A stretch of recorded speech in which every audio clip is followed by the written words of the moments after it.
اعوذ باللہ من الشیطان الرجیم بسم اللہ الرحمن الرحیم الحمد للہ رب العالمین والصلاة والسلام علی نبیہ الکریم واہل بیتہ الطیبین الطاہرین اما بعد قال اللہ تبارک و تعالی فی کتاب مبین بسم اللہ الرحمن الرحیم ووجدک عائلا فاغنا۔ ناظرین، سب سے پہلے آج میں عرض کر دوں کہ آج 10 رمضان المبارک وفات جناب خدیجہ ہے۔ جناب خدیجہ کون تھیں، ان کے کارنامے کیا تھے، آج ہم اجمالاً آپ کے سامنے عرض کریں گے۔ حضرت خدیجہ، جنہیں خدیجۃ الکبریٰ بھی کہا جاتا ہے، خویلد کی بیٹی خدیجہ بنت خویلد یہ مشہور ہے۔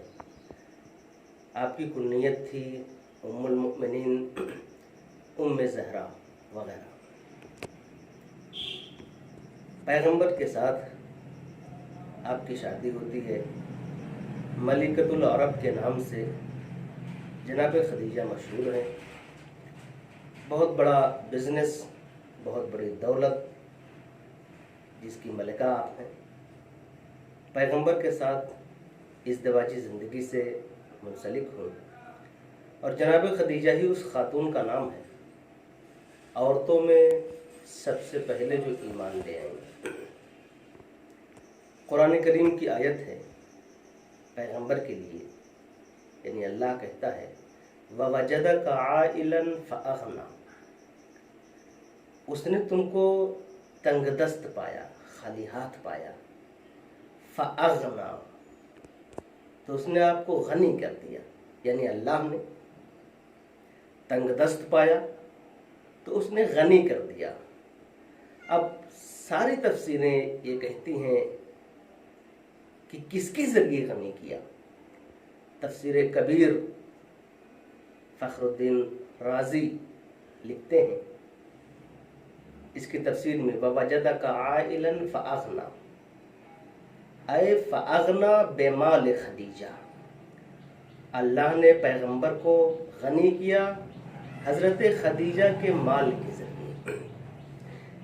اس کا مطلب یہ ہے کہ اسلام کے ساتھ جو احسان ہے، ایک طرح سے جناب خدیجہ کا اپنی پوری دولت انہوں نے اسلام کے حوالے کر دی۔ آج کا مسلمان اس کنفیوژن میں ہے کہ وہ مالدار بنے یا غریب بنے، دولت مند رہے یا فقیر رہے، اس لیے کہ مومن اکثر معصومین کی حالات زندگی جب پڑھتا ہے، دیکھتا ہے، سنتا ہے، تو معصومین کہیں بوریا نشید نظر آتے ہیں، کہیں پر مثلا مولا علی کے لیے سنتا ہے کہ نمک اور روٹی سے افطار وغیرہ، یا جو کی سوکھی روٹی۔ تو اکثر معصومین کے چاہنے والے تذبذب میں ہوتے ہیں کہ ہم دولت کمائیں یا نہ کمائیں، غریب رہیں یا امیر رہیں۔ لیکن ناظرین، میں آپ کے سامنے عرض کر دوں کہ ہر چیز حالات کے تحت ہوتی ہے۔ اسلام نے ہمارے سامنے دونوں مثالیں رکھ دی ہیں۔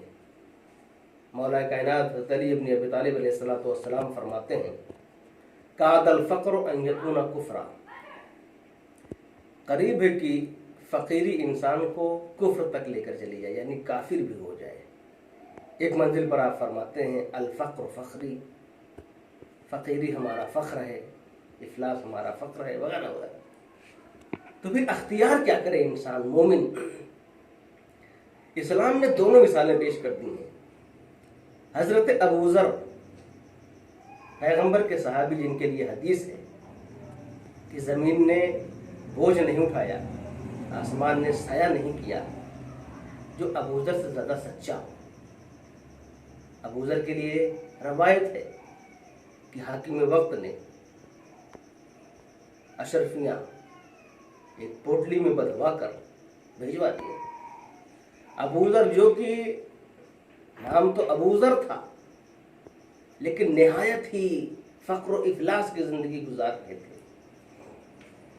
غلام لے کر گیا بادشاہ کا، ابو ذر نے واپس کر دیا، کہا نہیں اس کی ہمیں ضرورت نہیں، ہم نہیں لیں گے. تو پوچھا کیوں نہیں لیں گے آپ، کیا آپ کو ضرورت نہیں؟ کہا ضرورت ہے. کہا پھر؟ تو ابو ذر نے فرمایا کہ اگر آج میں حکومت کی یہ دولت لے لوں گا تو حق اہل بیت بیان کرنے میں میری زبان رکے گی. لہذا ابو ذر نے اسے واپس کر دیا، چونکہ انہیں خدشہ تھا کہ دولت کے پریشر میں، دولت کے دباؤ میں جو حق ہے اس کو بیان نہیں کر پائیں گے. چھوڑ دیا، اس پر دے دیا، واپس کر دیا. دوسری، یہ تو فقیری کی مثال تھی. دولت کی مثال پیغمبر نے، جن کی آج وفات کی تاریخ ہے، جناب خدیجہ سے ذکر کیا کہ دولت کی ضرورت ہے اسلام کو، مسلمانوں کو. روایت کہتی ہے کہ جناب خدیجہ نے اپنے غلام کو حکم دیا کہ لے آؤ زر و جواہر لے آؤ. اس نے لا کے رکھنا شروع کیا. اتنا مال اکٹھا پیغمبر کے سامنے رکھ دی جناب خدیجہ نے، سونے چاندی ہیرے جواہرات جو کچھ تھا. گویا کہ دولت کا ایک ڈھیر لگ گیا، ایک دیوار کی شکل بن گئی.